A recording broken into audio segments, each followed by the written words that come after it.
देखो यीशु आ चुका है। मैं आ चुका हूँ।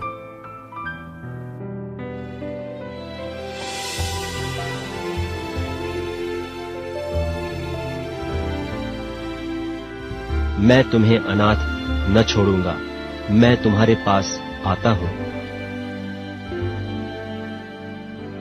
उन्होंने पृथ्वी पर फिर से आने का वादा किया।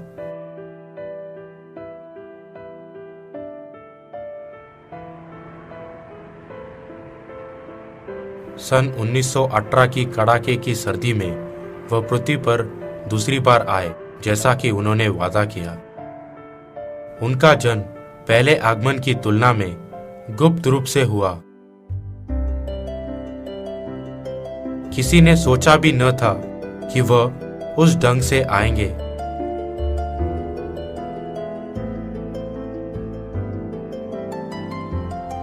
सन 1948 में जब वह 30 वर्ष के थे, उन्होंने वह बातें सिखाना शुरू किया जो अपने पहले आगमन में सिखाया था। जो मेरा मांस खाता और मेरा लहू पीता है, अनंत जीवन उसी का है। कि यह मेरी देह है जो तुम्हारे लिए दी जाती है। कि यह कटोरा मेरे उस लहू में नई वाचा है।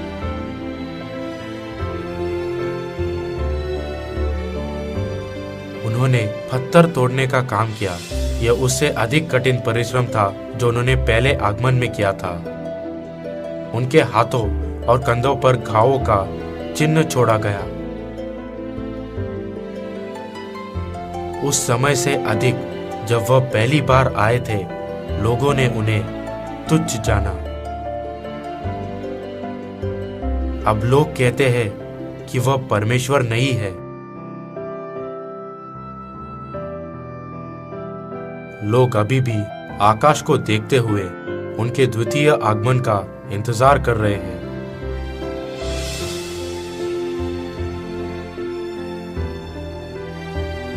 लेकिन वह परमेश्वर का रहस्य है, इसलिए मनुष्य की बुद्धि से उन्हें कोई नहीं जान सकता।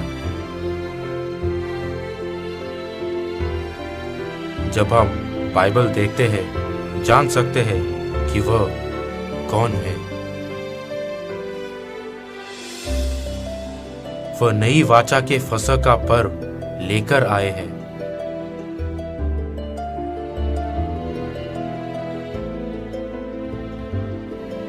सेनाओं का यहोवा इसी पर्वत पर सब देशों के लोगों के लिए ऐसा भोज तैयार करेगा जिसमें भांति भांति का चिकना भोजन और निद्रा हुआ दाखमधु होगा।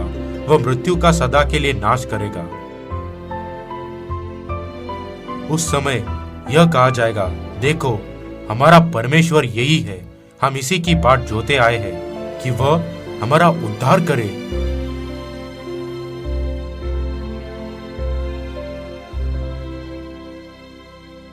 मैं आ चुका हूं।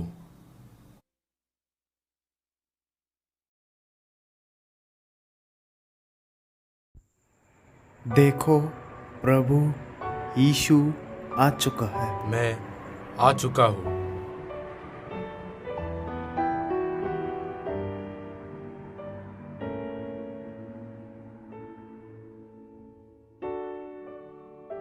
सर्वशक्तिमान परमेश्वर, जिन्होंने ज्योति बनाई थी और अपने वचन के द्वारा सब कुछ बनाया था, इस पृथ्वी पर दूसरी बार आए।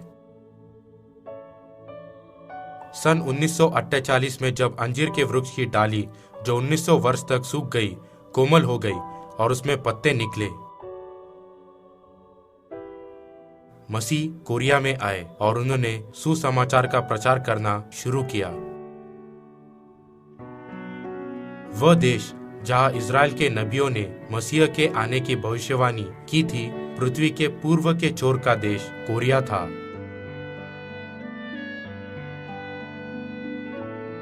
मसीह ने हमारे उद्धार के लिए दुख उठाने का निर्णय किया,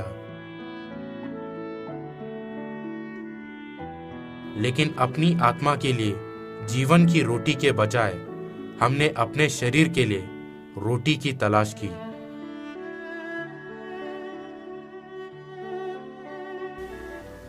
예수님이 주시는 그 생명의 언약, 내 살을 먹고 내 피를 마시면 너희 속에 생명이 있느니라. 그 이상 큰 이적이 없습니다. जीवन की रोटी मसीह का मांस और लहू है।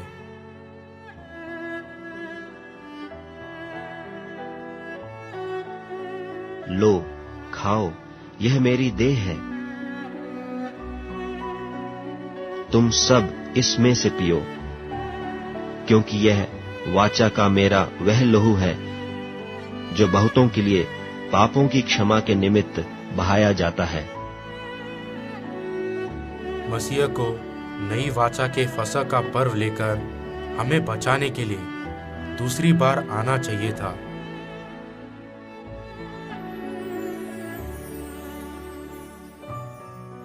मसीह के स्वर्ग वापस जाने से पहले सिर्फ एक चीज जिसे उन्होंने चाहा,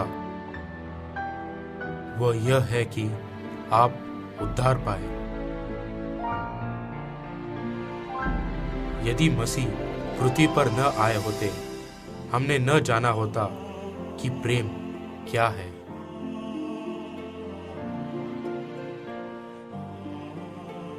यदि मसीह ने दुख न उठाया होता, हमने न जाना होता कि बलिदान क्या है। यदि मसीह केवल स्वर्ग में होते, हमें उनकी कमी का एहसास न होता।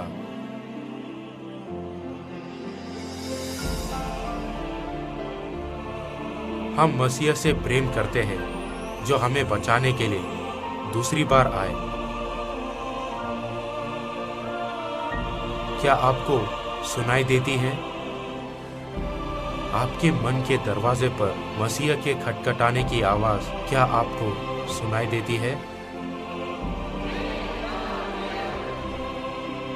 मसीह आपसे प्रेम करते हैं। वह आपको अनंत जीवन देना चाहते हैं।